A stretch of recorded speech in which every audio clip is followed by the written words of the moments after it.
Treylon Burks still in the concussion protocol. Don't know what's going to happen with his status this week against the Los Angeles Chargers. Any interest in Robert Woods, Nick Westbrook-Akine, your man Chigakonkwo? Yeah, that's, to me, Chigakonkwo is the guy that's sort of interesting here, and we're going to talk about him a little bit later in the love-hate. He makes the others receiving votes for pass catchers here. But Robert Woods, who's had 6 or more targets in 4 of the past 5 games, and you know what he's doing with that? Not much. Nothing. Yeah. He's averaging 6.2 fantasy points per game, even when he's getting the workload. Nick Westbrook-Akine does have 2 different games with double-digit fantasy points this game, but whatever. I mean, it's like one was like he basically was wide open. It was a busted coverage, and I think it's hard to expect any of that to happen here. It's also worth noting, right? You think about how this matchup breaks down. Tennessee, really good against the run. Chargers, really good against the pass.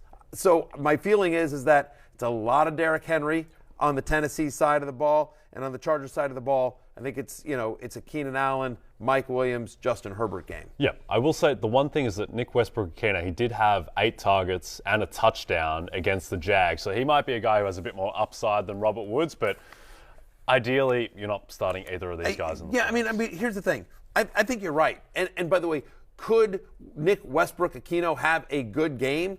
Sure. Possibly. Yeah. Who knows? You never. Possibly. Sure. I mean, Tyreek Hill had a big game against these Chargers just last week.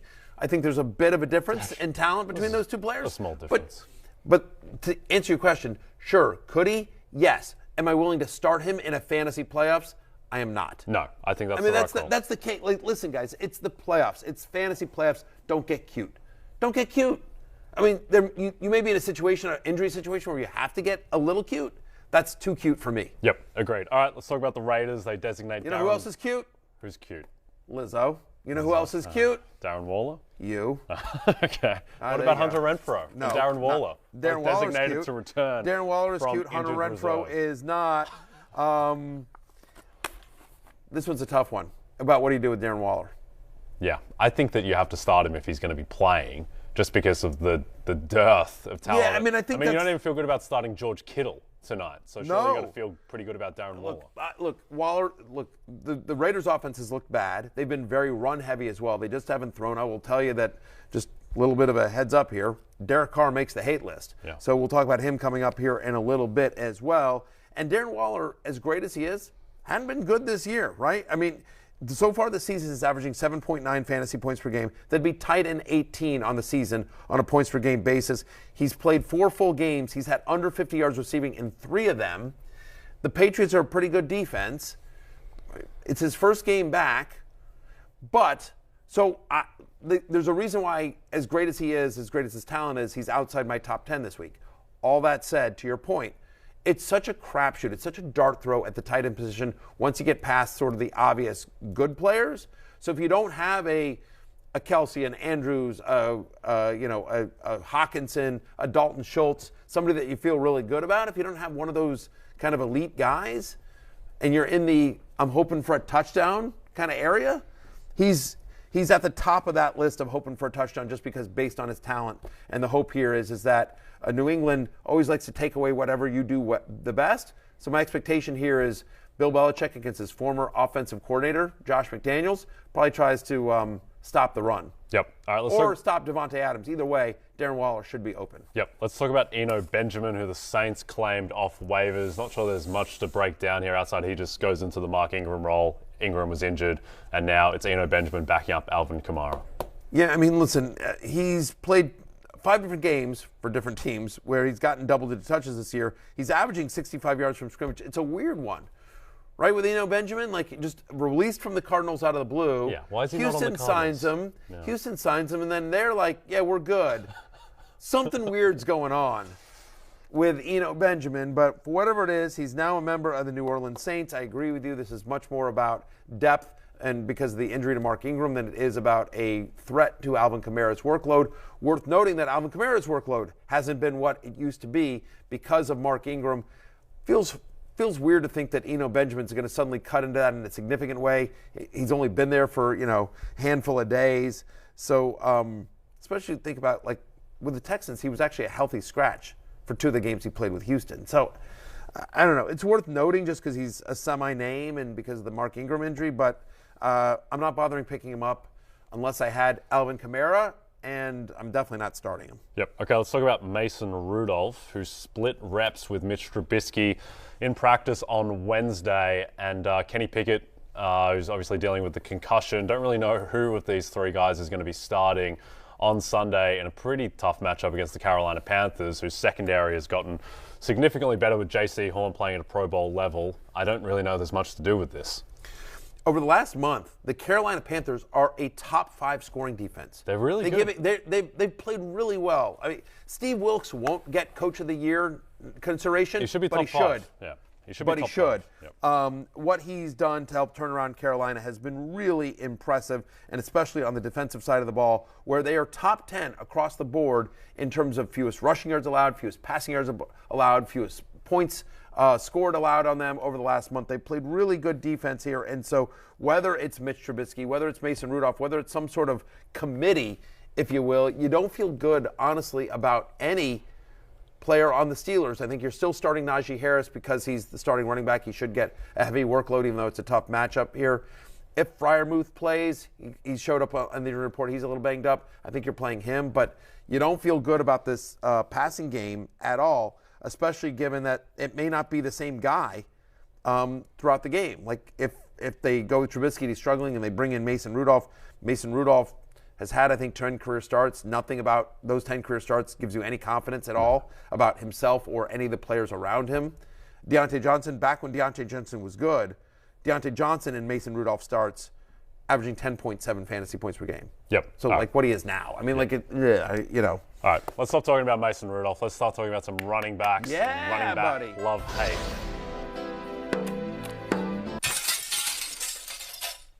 That's the love heart. Cracks like glass. Not cracking like glass lately. James Conner played 95% of the snaps. He's plus healthy. Against New England. Touchdown machine last year is coming to the fore now. And he has actually you think that it's a tough matchup against Denver, but Denver against the rush are somewhat susceptible. They've actually allowed 100 rushing yards in 3 of the last 4 games, Jay. You're absolutely right on that. And then if you kind of look at it a little bit closer and you're like, okay, well, what do the Cardinals want to do? They no longer have Kyler Murray. They're going to want to run the ball, right? Yep. They're going to want to run the ball with James Conner, and he's just getting a massive workload. To your point, 95% of the snaps in 3 of the last 4 games. Since he returned from injury, by the way, he's the 6th best running back in fantasy. He's averaging 18.6 fantasy points per game since week 9. You see it there on your screen.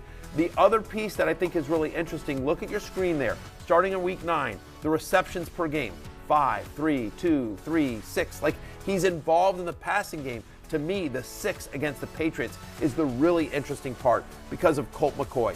Colt McCoy doesn't have the arm strength of Kyler Murray.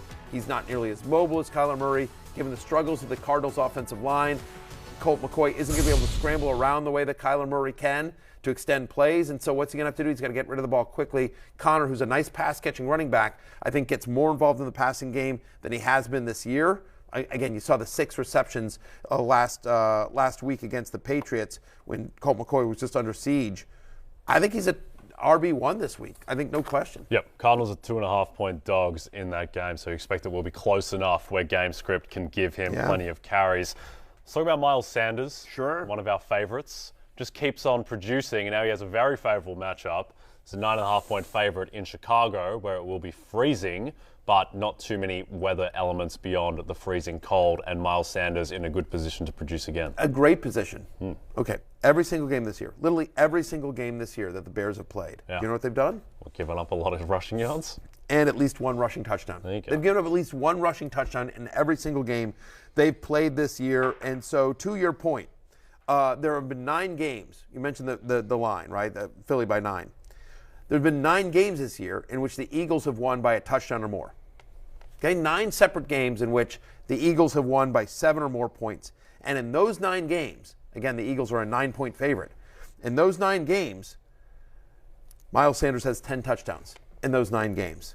He's averaging over almost 18 fantasy points per game, 17.9 to be exact. He's averaging 90 rushing yards again. In those 9 games in which the Eagles have had a touchdown or more victory, they're 9-point favorites here. Give me Miles Sanders as a top 15 play. Yep. You know who the Philadelphia Eagles play next week, Matthew? Who's that? against the Dallas Cowboys on Christmas Eve in primetime. I don't think that they want to burn out Jalen Hurts in the second half of a blowout against the Bears. I think it will be the Miles Sanders show on Sunday. That'll be a fun game. It's a big one. That'll be a fun game. First meaningful game the Eagles have played all year. Yeah, first big game since week 2 against Minnesota. Well, there was a little Monday night game where they lost to the Commanders. Yeah, true. The Commanders took command. I tried to repress. Hail the Commanders, hail victory. Yeah. Listen, the Eagles have lost only one opponent all year long. And you know who that is? The Washington Commanders. Your Washington Commanders. America's Washington Commanders.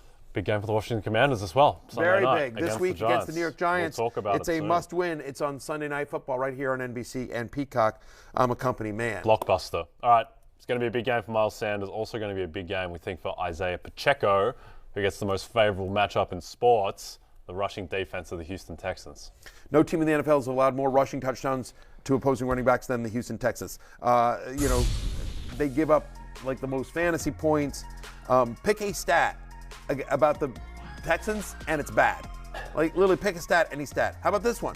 In 11 of the 13 games the Texans have played this year, Houston has allowed 125 or more rushing yards. And so Pacheco, who has a really nice workload, right? At least 15 touches and 80 yards from scrimmage in 5 straight, now gets Houston all in on Pacheco. Top 15 play for me this week. Yep, I'm with you. 14-point favorites. They will be running the ball. Yes. All right, let's get to some others receiving votes.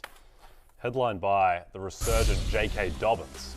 Yeah, look, we talked about that long run where he didn't look 100% healthy, but the fact of the matter is he still broke it off, still also converted a touchdown. He actually saw 58% of his snaps last week. Over half his carries gained 5 or more yards. So Dobbins just looking explosive.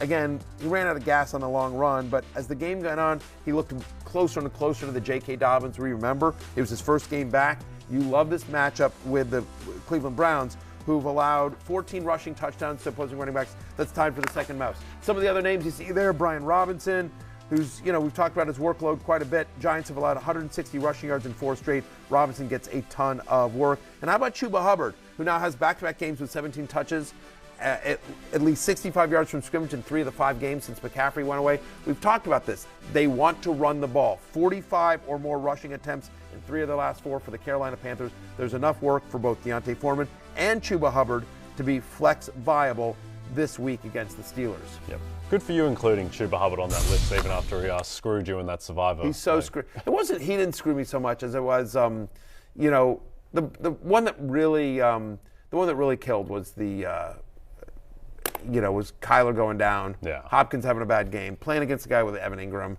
Zay Jones, Brock Purdy. Just a cocktail of bad. Just awful. And Foreman should have, I have Foreman on a lot of teams, so would have been nice to have him score. But the Blackshear one is the one that really drove me up the wall. Blackshear. Yeah. All right. What are we doing with Blackshear? Why is he getting a run? Speaking of sadness, inside the 10-yard let's line. talk about the hate list. Headlined by Nick Chubb, who quietly hasn't done anything in 4 weeks. We talked about the Houston Texans, how everything is bad for the Houston Texans. Well, it wasn't for Nick Chubb didn't do anything against them either. I know it because I bet a lot of money on him to go over 94.5 rushing yards, and he got to 80. Yeah. He's had 3.5 yards per carry the past 4 games, which has coincided with their star center Ethan Posick going down for the Browns. So I think they just lost their run game the past month. They have, and then you also think about how this game maybe plays out. Ravens really good run defense. They've allowed just 2 rushing touchdowns to a running back in their last 6 games. Since week 8, actually. Ravens allow 43.7 rushing yards per game to opposing running backs. That's best in the NFL. They've been really, really good against the run. So Nick Chubb, to your point, who's had single-digit fantasy points in 3 of the last 4, he comes in, inside my top 20. I'm at running back 17, but that's the lowest I've had Nick Chubb, I think, in forever. Yeah, probably in 2 years. Like, this is a guy who just reels off 5 yards per carry consistently every game, and he hasn't done it in the past 4 games. So obviously you're starting Nick Chubb, but not feeling great about it. Love-hate is all about expectations. I'm lowering expectations for Nick Chubb and probably avoiding him I'm betting the under on Nick Chubb, not playing him in DFS. And finally also Jamal Williams against your fighting New York Jets. We expect a cold weather game. DeAndre Swift not on the injury report so far this week, which like that. in games in which he's not on the injury report. He plays a lot more snaps, obviously, and gets a lot more touches than games in which he did show up on the injury report, even though he played. And so I'm a little worried about the workload. He's not getting any passing game usage, right? 6 straight games now with 0 receptions. He's also averaging under 4 yards per carry in that time frame. He's had under 12 fantasy points in 3 of the last 4, even in which he scored a touchdown. Even when he's getting into the end zone, he's still scoring under 12 fantasy points in 3 of the last 4 games in which he scored. And then you talk about the Jets and their run defense. New York has not allowed a rushing touchdown to a running back in 5 of their last 6 games. So he makes me nervous. He's outside my top 30. Yep, I think the Detroit offense overall might be in for a bit of an awakening when they play outside in the cold. Jared Goff doesn't like the cold. I'm in a 16-team league, and here are my quarterback choices. Jared Goff, Deshaun Watson, and Tyler Huntley. Still Jared Goff. Hey, it's Matthew Berry from NBC Sports and Rotoworld.com. Just want to thank you so much for watching what you just watched, or at least being too lazy to click out of it after the autoplay just kept it going. So either way, thank you so much for just letting it scroll by your screen. And now I'd like to ask you respectfully, please subscribe to the NFL on NBC YouTube channel for the latest NFL news, fantasy headlines from Rotoworld, and betting analysis from NBC Sports Edge.